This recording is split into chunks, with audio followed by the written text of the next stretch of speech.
नमस्कार, मेरा नाम है हर्षवर्धन सिंह। आप देख रहे हैं एमएस टीवी और शो है रूबरू। हमारे साथ आज हमारे स्टूडियो में मौजूद हैं वर्णिका भार्गव जी। मुंबई से आती हैं, इवेंट्स की विधा में काम करती हैं। इवेंट्स वो जिसमें आपका जाना भी होता है और कई बार आप आयोजन भी करते हैं। तो जाने के लिहाज से तो आजकल इंडिया में बस इतना है कि आपको वक्त का थोड़ा सा आइडिया होना चाहिए और लोकेशन का। बाकी चीज़ें मोर लेस आप समझ ही जाते हैं। मगर जब आयोजन आप करते हैं किसी चीज़ का, जब आप ऑर्गेनाइजिंग कमेटी में होते हैं, तब आप समझ में आता है आपको कि कितनी मेहनत जाती है किसी भी एक इवेंट को उस स्थिति तक पहुंचाने के लिए जहां तक लोग हमसे अपेक्षा करते हैं। इन्हीं सारी पूरी सिचुएशंस में वो आती हैं और उनकी कंपनी आती है और हमारा काम आसान कर देती हैं। तो चलते हैं और बात करते हैं। हमसे बहुत बहुत स्वागत ma'am. Thank you Harshi. Varnika ji, events के बारे में ही बात करते हैं सबसे पहले। मेरी समझ, इवेंट्स मतलब आयोजन। आपके लिए इवेंट्स का क्या मतलब है? हमारे लिए इवेंट्स का मतलब होता है कि एक लाइफ लॉन्ग वाली चीज़ जो आपको एक मेमोरी देके जाती है, चाहे वो आपका एक छोटा इवेंट हो, चाहे वो आपका एक बड़ा इवेंट हो।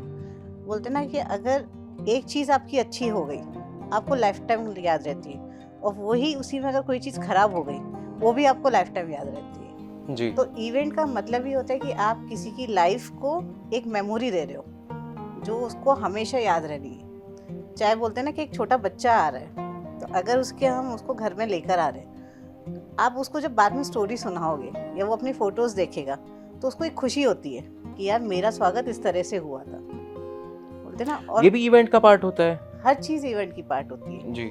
आप बोलते ना दुल्हन को पहली बार घर लेकर आ रहे हो, उसका गृह प्रवेश कर रहे हो, वो एक इवेंट होता है। एक बच्चे को लेकर आ रहे हो, वो एक इवेंट होता है। बच्चे के साथ उसकी और हम इन सब माता चीज़ों में डील करते हैं। We do deal in all these things. हम उनको हर चीज में डील करते हैं। बोलते ना कि हम ऐसे कोई भी चीज नहीं छोड़ना चाहते जो आपकी लाइफ का एक मोमेंट हम मिस कर दें।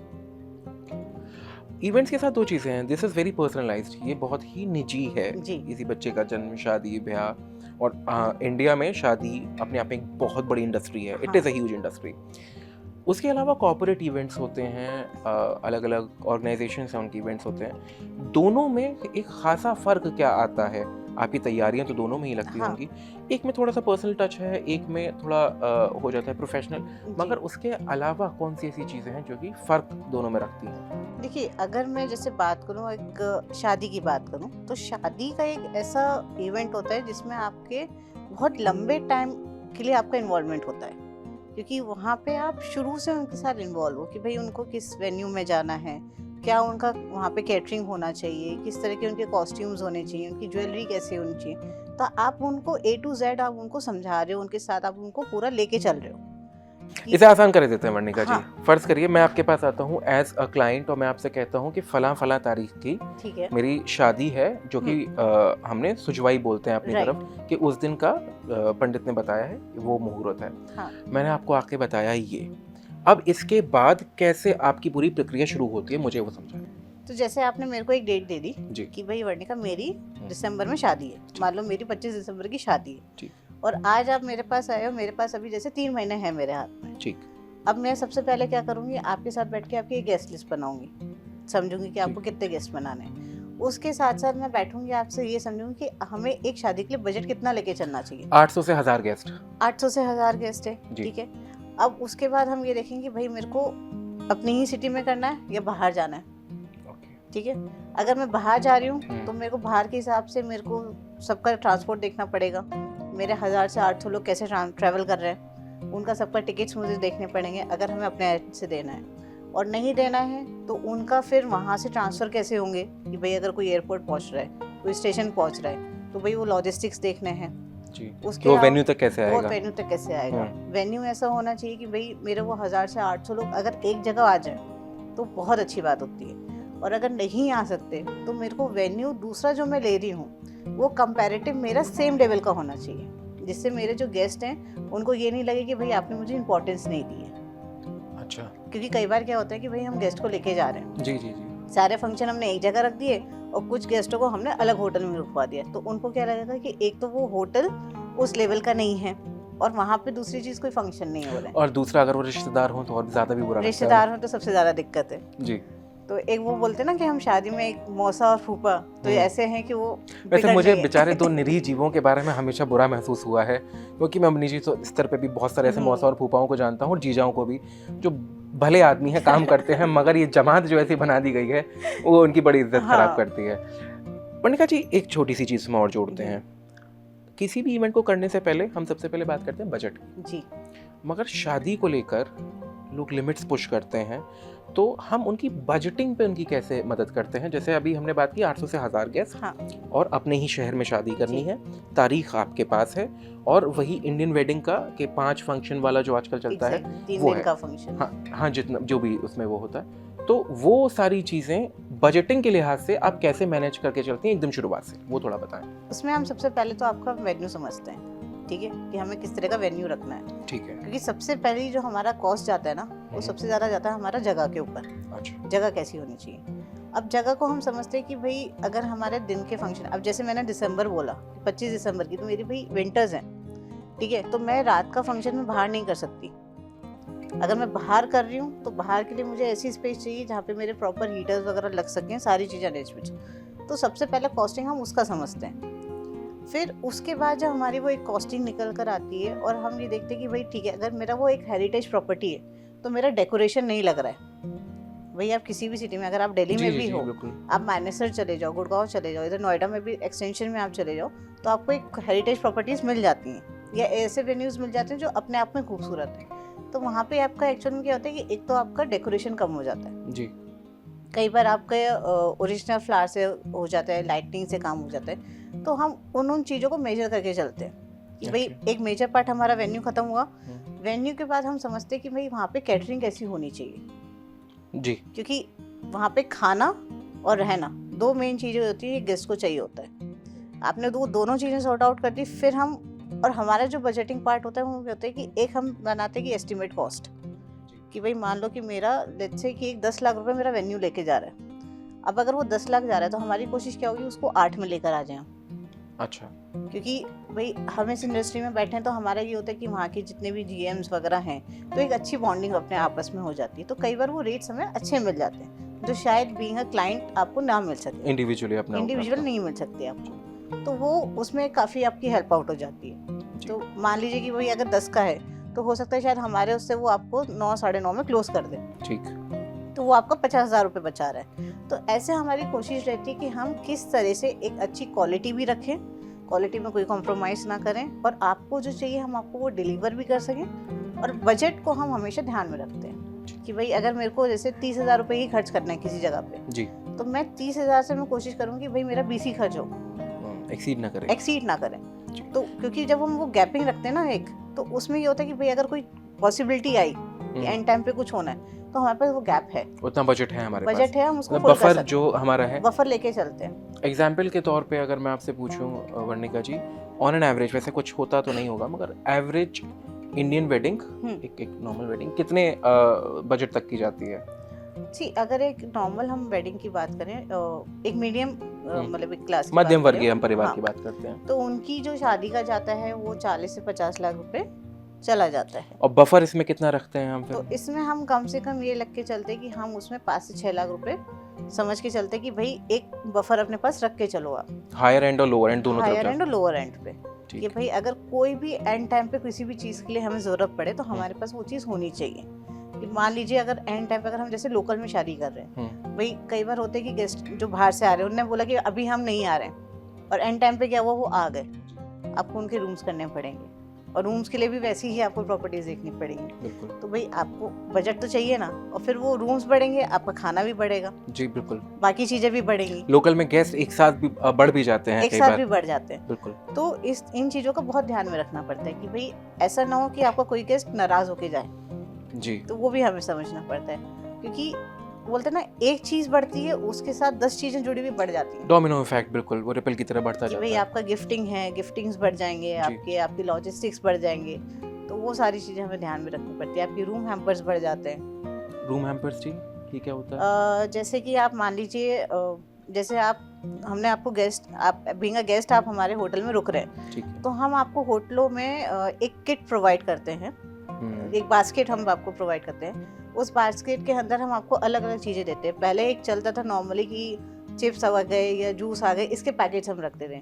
बट आज के टाइम में इतनी नई नई चीज़ें आने लगी हैं, लोग बाग आजकल जो बोलते हैं ना एक हेल्दी स्नैक्स की बात करने लगे हैं जी। तो जैसे मखाने हो गए, रोस्टेड मखाने उसमें आने लगे हैं, अपने पॉपकॉर्न्स आने लगे हैं, खाने की चीजें उसमें हम देते खाने हैं। की चीज़ें हो गई। खाने के साथ साथ हम लोग ये भी ध्यान रखते हैं कि जैसे नॉर्मली जो होटल की साइड से जो एक बोलते हैं ना एक डेंटल किट हो गई या टॉयलेटरी किट हमें मिलती है, उसके अलावा भी हम ये श्योर करते हैं कि भाई हमारे गेस्ट को किसी चीज़ की दिक्कत ना हो, तो हम उनको एक अलग से वो किट भी प्रोवाइड कर देते हैं कि भाई उसमें एक बेसिक किट आपको होनी चाहिए, जिसमें आपकी अगर जैसे बात करें बॉडी सोप्स हो गए, लोशंस हो गए, आपके जेल हो गए, तो ये एक होती है एक छोटी मिनी किट्स आती हैं। बिल्कुल बिल्कुल। तो वो आप वहाँ पे रखो कि भाई अगर इन केस नहीं है, या फिर एक बोलते हैं ना कि एक फैमिली में भाई आपने एक 3 जनों को रूम दे दिया फैमिली, लेकिन उसमें एक छोटा बच्चा भी है, तो भाई कंजम्पशन तो हो गई।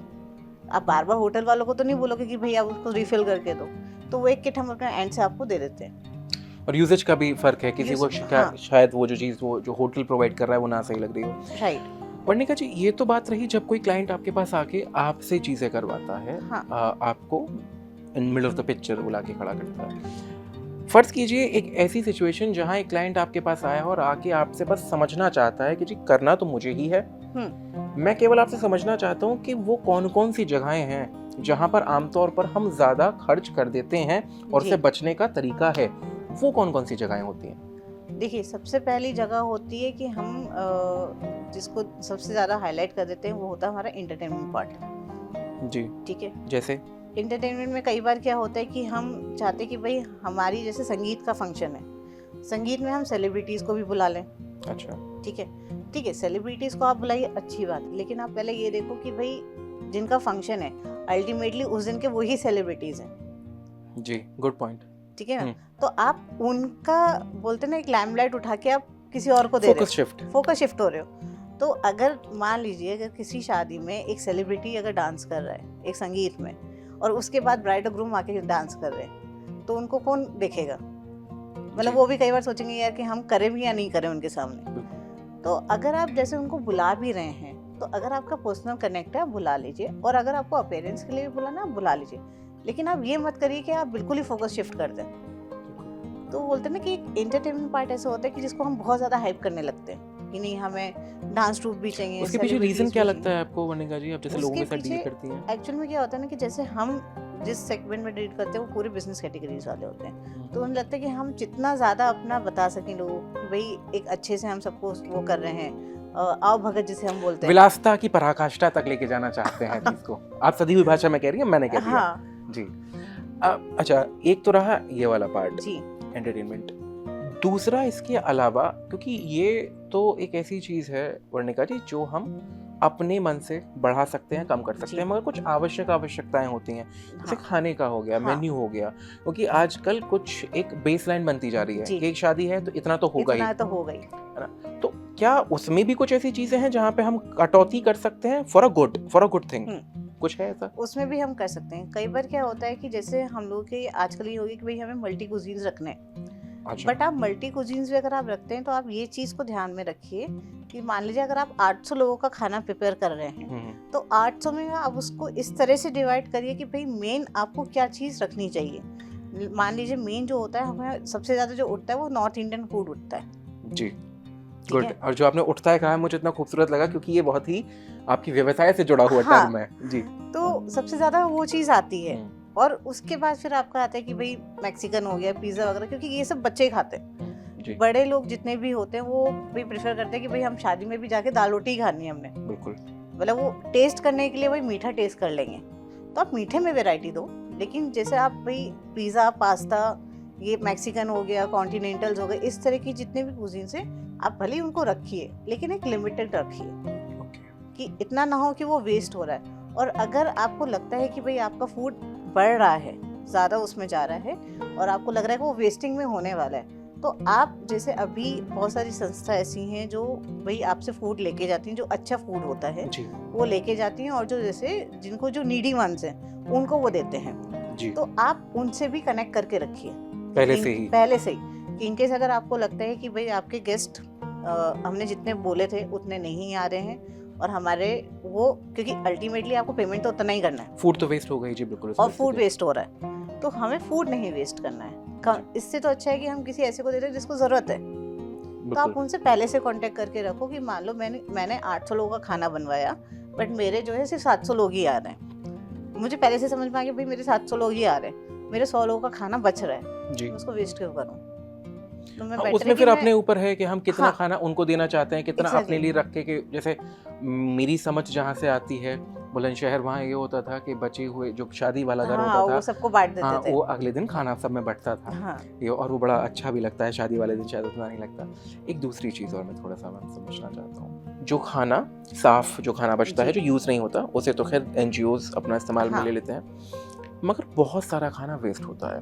अब जो 5 स्टार्स हैं उन्होंने तो फिर महारत हासिल कर ली कि प्लेट साइज ऐसा कर दिया, और आपका जो बाकी कटलरी है वो डिज़ाइन इस तरीके से की गई है कि आप एक बार में बहुत ज़्यादा भर ही नहीं पाएंगे, सब चीज़ें मिक्स हो जाएंगी। दाल और रसगुल्ले एक दूसरे में मिक्स हो जाते हैं। मगर आम शादियों में जिसमें केटरिंग कहीं बाहर से करवाई होती है, वहाँ खाना बहुत वेस्ट होता है। तो इसके लिए क्या अप्रोच आपकी रहती है, और क्या कोई अप्रोच आदमी अपना सकता है ताकि खाने के वेस्टेज से बचा जाए? जी, इसमें क्या होता है ना कि जैसे आपने बोला, जैसे 5 स्टार्स होटल में जैसे प्लेट सिस्टम अभी छोटे कर दिए वहाँ पे कि भाई उनका साइज ही छोटा है जी। तो यही सेम चीज़ जो हमारे बाहर से केटरर्स भी आते हैं, तो वो भी इस तरह से अपनी कटलरीज डिज़ाइन कर सकते हैं कि भाई हमें पता है कि भाई एक क्वांटिटी इतने ही जाने। लेट्स से अगर मैं एक एग्जांपल दूं कि भाई चाउमीन है जी, बच्चे के लिए हम चाउमीन लेते हैं, तो उसका साइज ही आप उतना रखो ना प्लेट का, राइट। आपको उसके लिए बड़ी प्लेट क्यों चाहिए? आपकी जो डिस्पोजेबल प्लेट्स आती हैं छोटी वाली, आप वो साइज रखिए, बिल्कुल। तो उसमें क्या है, वो उतनी ही क्वांटिटी आएगी जो एक बच्चा खा सकता है, या एक बड़ा भी उतना ही खाएगा। क्योंकि नूडल्स और ये सब चीज़ें ऐसी हैं शादियों में जो लोग बात टेस्ट जरूर करना चाहते हैं लेकिन ज़्यादा नहीं खाना चाहते। वो मील का हिस्सा नहीं है, वो मील का हिस्सा नहीं है। तो उसी तरह से आप अपनी चीज़ों को डिज़ाइन करिए। अब जैसे आजकल आप देखोगे कि वेडिंग्स में इनफैक्ट गोलगप्पे के साइजेस भी छोटे हो गए, मतलब बड़े हो गए जी। तो उसके रीज़न यही है कि भाई आप लिमिटेड ही खा रहे हो। मतलब पहले क्या होता था, लोग लाइन लगा के खड़े रहते थे वहाँ पे जी, कि भाई खाते जा रहे, पीछे वाला वेट कर रहा है कि भाई मेरा नंबर कब आएगा। तो वो चीज़ें नहीं है अब। तो कहीं ना कहीं आजकल के जो कैटरर्स हैं उनने भी अपना सिस्टम बदला है जी, और वो भी इस चीज़ का ध्यान रखते हैं कि भाई हमारा खाना वेस्ट नहीं होना चाहिए। और सबसे बड़ी चीज़ एक ये होती है, मैं आपको बताऊं, सबसे बेस्ट तरीका ये होता है कि भाई आप वेटर से बोलिए वो सर्व करें। ओके हाँ, तो उसमें क्या होगा ना, वो आपको क्वांटिटी में ही सर्व करेगा। किसी को चाहिए वो एक्स्ट्रा मांग सकता है, चाहिए वो एक्स्ट्रा ले लीजिए। लेकिन कई बार क्या होगा, अगर वेटर सर्व कर रहा है तो वो 1 स्पून ही सर्व कर रहा है। बिल्कुल। आप बोल दोगे कि नहीं मुझे और नहीं चाहिए, तो वो मना नहीं करेगा, रुक जाएगा। अपने एंड से हम क्या करते हैं, हम डालते रहते हैं। हमें समझ में नहीं आता, हम कहीं और देखते हैं, कहीं ध्यान कहीं हम डाल रहे हैं। बिल्कुल। और वहीं अगर एक बोलते ना कि जिस बंदे का ये काम है, एक वेटर को आप खड़ा कर दो तो वो अपने एंड से आपको दे रहा है, उसमें फ़र्क पड़ता है। अच्छा वर्णिका जी, मेरा एक निजी सवाल था। निजी सवाल ऐसे कि क्या ये फीजिबल है कि हम शादी ब्याह के वेन्यू में ये छोटे छोटे प्ले कार्ड से पोस्टर्स लगा दे खाना ना वेस्ट करने के? ये कितना पोलाइट है ये करना जो गेस्ट आए हैं उनके लिए, कितना सही है? मेरे नज़दीक, मेरे निजी समझ में ये बिल्कुल सही मानता हूँ मैं इसको, but as a event organiser, क्योंकि आप लोगों के साथ डील करती हैं, कितना पोलाइट है ये, कितना सही है ये करना?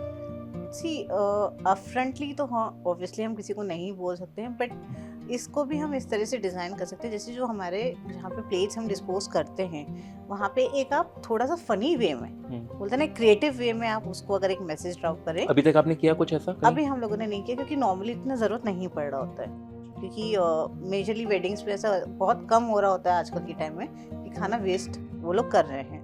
वो जितना लेते हैं वो उनका फिनिश हो जाता है। एक आध जो बंदा है उसका तो खैर हम कुछ नहीं कर सकते, उसका तो कोई भी कुछ नहीं कर सकता है।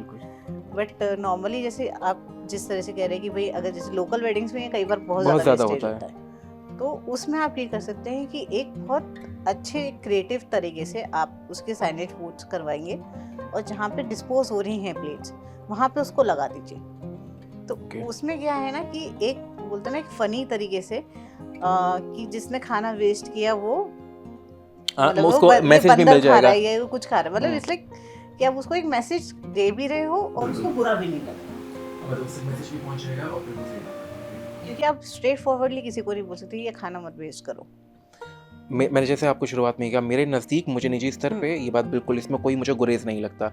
आप खाना वेस्ट कर रहे हैं, अन्न वेस्ट कर रहे हैं, जो कि मेरे ख्याल से बात यहाँ पे वो भी दलील नहीं है कि बहुत सारे लोगों को नहीं मिलता।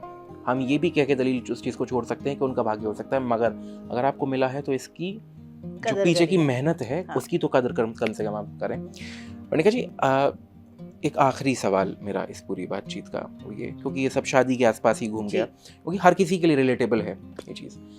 खाने की वेस्टेज के अलावा और भी कौन सा ऐसा वेस्ट है जो किसी भी ऐसे इवेंट में होता है? जैसे आप डिस्पोजेबल की आपने बात करी, अब तो चीज़ें बदल रही हैं, मिट्टी की प्लेट्स आ रही हैं, मगर अभी भी एक बहुत टियर 2 सिटीज़, टियर 3 सिटीज़ में प्लास्टिक का इस्तेमाल अभी भी है, सिंगल यूज़ प्लास्टिक वाला, वो अभी भी है। तो इन सारे वेस्टेज जो ये होता है, वेस्ट प्रोडक्ट्स, इनको कैसे मैनेज किया जा सकता है, और इनके सब्स्टिट्यूट जो कि इकोनॉमिकली फिजिबल हों, वो क्या हो सकते हैं? देखिए, अभी अगर आप जैसे कटलरीज की बात करेंगे, ये बहुत से ऐसे आइटम्स होते हैं, तो बीइंग अ मैनेजर, मतलब बीइंग अ वेडिंग प्लानर कह लीजिए या इवेंट मैनेजर कह लीजिए, तो ये आपकी रिस्पॉन्सिबिलिटी है कि आपका जो भी क्लाइंट है जी, आप उसको एक एजुकेशन दीजिए कि सर, आप अगर एक डिस्पोजल यूज़ कर रहे हैं जो प्लास्टिक की डिस्पोजल्स हैं या वो हैं, तो वो पहली बात हेल्दी नहीं है, ठीक है, एक तरीके से देखा जाए वो आपके लिए हेल्दी नहीं है जी। और दूसरी चीज़, आप अल्टीमेटली इन्वायरमेंट को भी हार्म कर रहे हैं। आपको सेम कॉस्टिंग, और हो सकता है कि अगर थोड़ा से बीइंग अ प्लानर वो बंदा अगर मेहनत करे, मार्केट में जाए, सर्वे करे, जो शायद मैन्युफैक्चरर्स हैं इनके या फिर जो होलसेलर में डील करते हैं उनसे कनेक्ट करे, तो शायद जो एक प्लास्टिक की प्लेट या प्लास्टिक का आइटम उनको जितने में मिल रहा है उसके कम कॉस्टिंग में एक वो इको फ्रेंडली आइटम उठा सकता है। तो वो चीज़ आपके ऊपर है कि आप अपने सामने वाले को किस तरह से बता रहे हो और उसको कैसे कन्विंस कर पा रहे हो, क्योंकि आजकल ऐसा नहीं है कि बस एक मिट्टी के बर्तन आ रहे हैं आज के टाइम में, इको फ्रेंडली में इवन आपकी जो साउथ में जैसे बोलते हैं ना, बनाना जो वो होते बनाना लीव्स उसके ऊपर खाना होता है, तो उसकी भी प्लेट्स आती हैं, उसका भी प्रॉपर एक कटलरी सेट्स आते हैं, आप उसको यूज़ करिए। अब दोने पत्तल जिनको हमारे पहले कहा करते थे, पत्तल, हाँ, पत्तल जो मतलब वो पत्तल भी आता है, पत्तल का आजकल एक मॉडरेट नया भी वर्जन आने लगा है, जी, वो भी आता है कि भाई ठीक है, हमें पत्तल में नहीं खिलाना है तो हम उसमें भी कर सकते हैं। हाँ, मतलब पत्तल तो एक संज्ञा है, बिल्कुल। तो वो चीज़ आजकल क्या है ना कि इतनी नई चीज़ें आ रही हैं, और ऑल थैंक्स टू, मतलब हम लोग की इंडस्ट्री वाले इतनी मेहनत करते हैं कि भाई आपको एक अच्छी चीज़ हम दे पाएँ। R&D में लगे ही रहते हैं, R&D में लगे रहते हैं कि भाई हम अगर कोई खाने की भी बात करें तो एक नई चीज़ हम आपको कैसे इंट्रोड्यूस करें, कि आज के टाइम में आप एक बात कर लो, पहले एक नॉर्मल, जैसे मैं सिंपल से एक छोटा सा बोलती हूँ, पान का जी, पहले सिर्फ क्या चलता था, सादा पान या मीठा पान या सुपारी वाला पान। आज के टाइम में आइस पान हो गया, फायर पान हो गया, चॉकलेट पान हो गया, स्ट्रॉबेरी, मतलब हर चीज़ है। तो बंदा एक छोटी से छोटी चीज़ में भी आपको R&D करके दे रहा है जी। आप अगर मान लीजिए, जैसे अगर मैं बात करूं कि अगर हम गिफ्ट की भी बात करें, तो पहले क्या होता था कि भाई गिफ्ट में हमने किसी को सोने चांदी के सिक्के दे दिए, मतलब हमारे जो क्लोज जी होते थे रिश्तेदार, हम उनको मौसा फूफा जी, मौसा फूफा, तो उनको हम जैसे सोने के सिक्के दे दिए हमने, इस तरह का दे दिया। अब आजकल क्या है कि गिफ्टिंग में भी हम उनको इस तरह की चीज़ें देते हैं कि भाई उनको भी अच्छा लगे, पर्सनलाइज्ड चीज़ें काफ़ी हो गई हैं।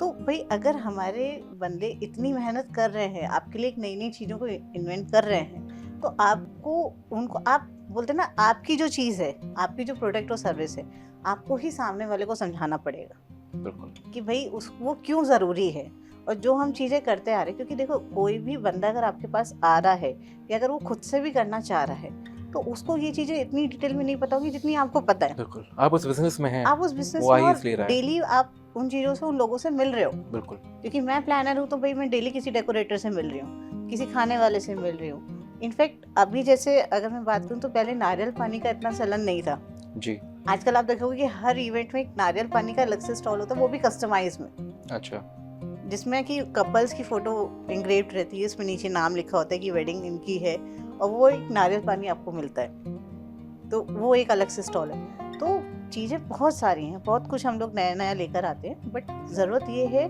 कि हम उनको ओवर बजट ना करें, बर्डन उन पे ना डालें, और पहले हमें ये समझना पड़ता है कि उनकी जो फाइनेंशियल चीज़ें हैं वो कहाँ तक स्ट्रॉन्ग है, कितना उनका हम कर सकते हैं। कि ऐसा नहीं है कि भाई ठीक है यार, आप प्लानर हो, आप सब कुछ उन्हें दे सकते हो, लेकिन वो सब कुछ आपसे ले नहीं सकते। और अगर सब कुछ लेना भी चाहते हैं तो क्या उनके बजट में वो चीज़ें फिट हो रही हैं, नहीं हो रही हैं, तो किस फॉर्मेट में फिट हो सकती हैं?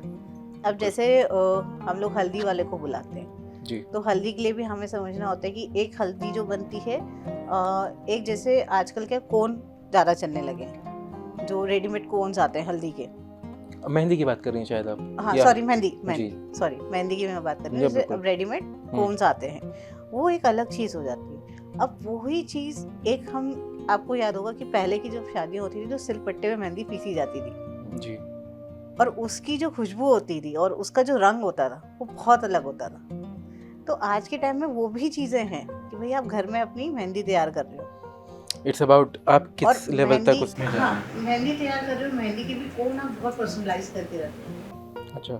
हाँ, तो उसमें भी जब उनको रेडी किया जाता है तो उसमें होता है कि हाँ ठीक है, वो एक बहुत खूबसूरती से प्रेजेंट किए जाते हैं कि भाई अलग से कोन्स लगे हुए हैं, उसमें ब्राइड और ग्रूम के दोनों के स्टिकर्स हैं या उनके नाम जैसे भी है वो है।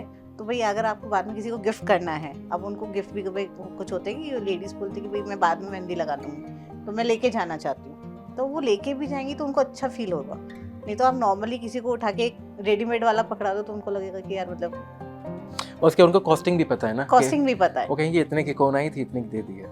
हाँ। सबसे ज़रूरी सवाल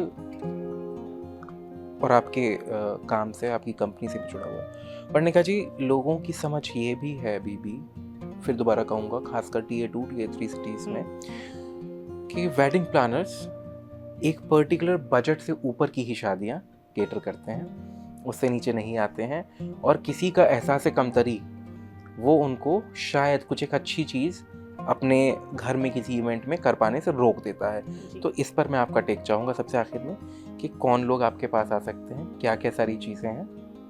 तो मैं सबसे पहले तो आपको बता दूं, ये जो एक मिथ है ना कि वेडिंग प्लानर एक लेवल पे ही काम करते हैं और उस बजट के नीचे का वो काम नहीं करते, तो ऐसा नहीं है। एक वेडिंग प्लानर का सबसे बड़ा काम ये होता है, उसकी रिस्पॉन्सिबिलिटी होती है कि किसी भी शादी को आसान बनाना जी। और सबसे बड़ी बात, अगर वो आपके पास आ रहा है तो वो आपको टेंशन फ्री कर रहा है। अच्छा। तो ऐसा नहीं है कि भाई किसी का अगर कम बजट है तो वो काम नहीं करेगा। हाँ, हो सकता है जो उसके चार्जेस हैं, जो उसकी फीस वो चार्ज करता है उसमें डिफरेंस आ जाए, बट ऐसा नहीं है कि आप उसको हायर नहीं कर सकते हो। ठीक है, जो एक लेवल पे जो चल रहे हैं वो एक अलग चीज़ हो गई, बट नॉर्मली अगर आप किसी भी वेडिंग प्लानर को हायर कर सकते हो, आप उनसे बात कर सकते हो, उसको समझ सकते हो कि भाई आपने बोला कि भाई मेरा ये बजट है, अब आप इसमें मेरे को क्या कर सकते हो, मेरे तो लिए वो बेस्ट आपको, क्या हो सकता हाँ है? मेरा बजट ये है, आप इसमें मेरी कितनी हेल्प कर सकते हो, तो वो आपको समझाएगा कि भाई अगर ठीक है आपका इतना बजट है तो हम आपको इस तरीके से हेल्प आउट कर सकते हैं। भाई ठीक है, हो सकता है कि जैसे आपने बोला कि कुछ फंक्शंस वो घर में करना चाहते हैं, वो नहीं कर पाते, वो मना कर देते, ऐसा नहीं है। अगर वो प्लानर एक अच्छा समझदार प्लानर होगा तो शायद वो आपको इसमें भी गाइड करेगा कि अगर आपका बजट कम है तो जैसे अगर आपके घर की छत है या घर में आपका एक एरिया है, आप उसमें जैसे अपने हल्दी मेहंदी के फंक्शन कर लीजिए, अगर आपके ज़्यादा गेस्ट नहीं आ रहे हैं, संगीत के लिए हम बाहर कर लेंगे, शादी के लिए हम बाहर कर लेंगे। अब वो जो घर में एक सेटअप हो रहा है, वो सेटअप आप उनको समझा सकते हैं कि भाई हमें बहुत ज़्यादा उसमें कुछ नहीं करना है, डेकोरेशन नहीं करना है, एक अच्छा सा एक पीछे का एक बैकड्रॉप हम दे सकते हैं, फोटो बूथ हम दे सकते हैं, और उससे भी एक अच्छा आपका फंक्शन हो सकता है। तो कितना आप उसको बोलते हैं ना, प्लानर से आप कितनी चीज़ें समझ सकते हो, कितना उससे काम ले सकते हो, वो आपके ऊपर है। और प्लानर की भी यही रिस्पॉन्सिबिलिटी होनी चाहिए कि भाई ठीक है, हम यहाँ सब बैठे हैं, सब कमाने के लिए बैठे हैं, ऐसा नहीं कि कोई कमाने के लिए नहीं बैठा है, लेकिन आप ये भी समझो कि आपकी जो एक्सपर्टाइज है उसकी वजह से सामने वाला आपके लिए आ रहा है। बिल्कुल। तो आप उसको कितनी हेल्प कर सकते हो, किस लेवल पे जाके उसको ये समझा सकते हो कि ठीक है, हम यहाँ पे आपकी कॉस्ट सेव कर सकते हैं, यहाँ पे हम इस तरह से अच्छा कर सकते हैं। क्योंकि कई बार क्या होता है ना कि बहुत छोटी छोटी चीज़ें भी, और कई बार ऐसा होता है कि जैसे हम अगर घर में फंक्शन कर रहे हैं तो कई बार हमारी जो क्रिएटिविटी होती है वो एक अलग लेवल पे आती है, तो शायद हम एक बोलते हैं ना एक बड़े से ग्राउंड में वो चीज़ नहीं दे सकते। क्योंकि मैं एक छोटा सा आपको एक एग्जांपल देती हूँ। जी बिल्कुल। मेरा जो सबसे बड़ी पहली मेरी जो क्लाइंट थी, वेडिंग क्लाइंट थी, तो उनका हमने फंक्शन किया था घर पे, हल्दी का हमने फंक्शन किया था, हल्दी और मेहंदी दोनों का। तो उनने मेरे से बोला कि यार वर्णिका, मुझे कुछ अलग चाहिए जो आज तक नहीं हुआ है। अब मैं इस इंडस्ट्री में बहुत नई थी, बट मुझे शुरू से बहुत शौक था कि नहीं, अगर मुझे कुछ देना है तो मुझे हट के देना है। तो उस टाइम पे जो आज के टाइम पे जो पेपर बॉल्स आते हैं, बड़े वाले जो लालटेन्स आते हैं, वो तब इंट्रोड्यूस ही हुआ था और कोई यूज़ नहीं करता था उन्हें। मैंने पूरा डेकोरेशन उनको उससे करके दिए थे and she was so happy कि बोले इससे ऐसा डेकोरेशन मैंने बाहर नहीं देखा है कभी। हर कोई यही चाहता है कि मेरा हाँ, सबसे अलग हो। तो वो चीज़ होती है कि कई बार एक छोटे लेवल पे ही ना आपकी क्रिएटिविटी इतना काम आ जाती है, तब समझ में आता है कि ठीक है यार, जो चीज़ आप बाहर नहीं कर सकते हो ना, कई बार आप छोटी चीज़ों में भी कर लेते हो। तो आपको हमेशा ओपन रहना चाहिए। Open for ideas. तो वर्णिका जी, जैसा आपने बोला ओपन फॉर आइडियाज़ और हर तरीके का इवेंट, तो आपकी खुद की भी एक इवेंट की जी। कंपनी है। अगर कोई आप ही से संपर्क करना चाहे तो सबसे इम्पोर्टेंट तो आप पूरे पैन इंडिया आप सर्व करते हैं, हाँ आपके जी। हैं, तो अपनी कंपनी का नाम और आपसे कॉन्टैक्ट कैसे किया जा सकता है, मुझे थोड़ा बता दें। तो बेसिकली मेरा जो कंपनी का नाम है वो क्रिएटिव शोज़ के नाम से है। Creative shows. हाँ जी। और अगर किसी को मेरे से कांटेक्ट करना है तो मेरा नंबर है, मैं नंबर अपना बता सकती हूँ, 8130-655-455। मेरा ऑफिस अंधेरी वेस्ट में है, जी। मुंबई में मैं रहती हूँ, अंधेरी वेस्ट में ही मेरा ऑफिस है। और उसके अलावा भी एक ऑफिस हमारा इंदौर में भी है, अलीगढ़ में भी हमारा ऑफिस है। तो ऐसा नहीं है कि मतलब आप किसी भी सिटी में हैं तो आप हमें कांटेक्ट कर सकते हैं। और जिस भी तरह की इवेंट्स है आप हमसे एटलीस्ट एक बार मिलिए, बात करिए, फिर देखते हैं कि आगे किस तरह से प्रोसीड करना है। बहुत बढ़िया, बहुत अच्छा। चलिए, I put the details in the description as well. मैं सारी डिटेल्स डिस्क्रिप्शन में भी डालूंगा। मगर बहुत बहुत शुक्रिया आपका वर्णिका जी कि आपने जो इवेंट के पीछे की इंट्रिकेसीज जिनके बारे में बात कर रहे थे शुरुआत में, वो आपने बताई। और ख़ास करके केवल और केवल किसी एक व्यक्ति के जेब पर पड़ने वाले बोझ पर तक ही हम सीमित नहीं रहे, हम उससे आगे बढ़कर सामाजिक स्तर पर भी हाँ बहुत सारी ऐसी चीज़ें जो कि फ़र्क डालती हैं उस तक भी गए, जिसमें खाने की वेस्टेज है, बाकी और वेस्टेजेस हैं। बहुत बहुत शुक्रिया आपका उसके लिए। Thank you so much, it was a pleasure talking to you. Thank you for inviting, thank you so much, thank you. तो सुना आपने वर्णिका जी को। तो अभी आने वाले समय में शादियों का सीज़न, क्योंकि हमारे भारत में शादियां अपने आप में शादियां नहीं होती हैं, उत्सव की तरह होती हैं। लोगों को इंतज़ार भी रहता है और हर कोई चाहता है उसके जीवन का ये एक ख़ास दिन सही मायने में ज़्यादा ख़ास हो। तो इसके लिए आपका जो भी बजट कंस्ट्रेंट है उसमें आप जाकर किसी अच्छे वेडिंग प्लानर से मिल सकते हैं और कुछ और अच्छी, नई और सबसे हट की चीज़ें आप अपनी शादी में करवा सकते हैं या बाकी किसी भी इवेंट में। और अगर आपको वर्णिका जी से करवानी है तो सारी डिटेल्स डिस्क्रिप्शन में है, जाइए चेक कीजिए और लाभ उठाइए सेवाओं का। बाकी दोबारा मिलूंगा आपसे मैं किसी और गेस्ट के साथ, तब तक के लिए अपना ख्याल रखिए और देखते रहिए MSTV।